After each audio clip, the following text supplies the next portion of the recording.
All the U.S. economic indicators are looking good these days. The economy grew over the first 2 quarters of this year. Housing prices, the stock market, they're both up.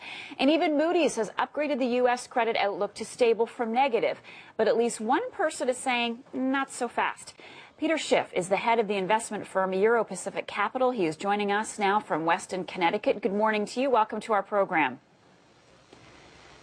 Good morning, and thanks for having me on. So why do you believe that the U.S. is headed for an economic disaster even worse than the one that we saw back in 2008? Well, first of all, I was also one of the few people to have accurately forecast the last disaster, when the same people who are now saying everything is great are oblivious to an even greater disaster that is looming. But, you talked about the U.S. economy is doing well. That's just according to the government. But even if you look at their numbers, we got the GDP numbers that came out yesterday, and people are making a big deal that the economy grew at 1.7%, which was better than estimates. But if you recall, in the first quarter of 2013, the government first estimated that the GDP grew at 2.5%. But yesterday they revised that down to just 1.1.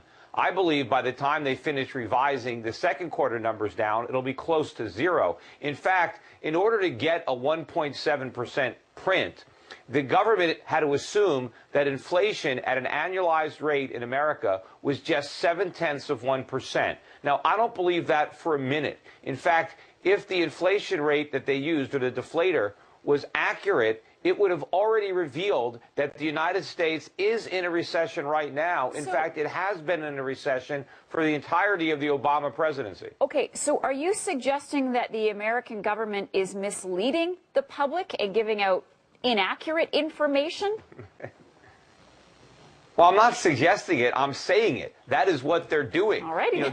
That's how the government designs these numbers. They're deliberately designed to paint a rosier picture of the economy. Every time they go and change the methodology, they do it in a way that's more favorable. So when they measure inflation, they get a lower number. When they measure unemployment, they deliberately get a lower number. When they measure GDP, they get a higher number. Right? It's not really information. It's more like propaganda. And individuals and investors need to look through that government smokescreen, open up their eyes, and see what's actually happening. So and if you look at the real data, right, the shrink... When we go back to 2008, the trigger were all those dirty mortgages, the subprime mortgage crisis.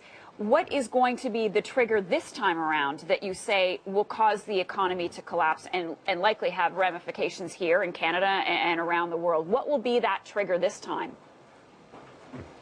Okay, the trigger wasn't the mortgages. That was the consequence. The Fed pulled the trigger with cheap money.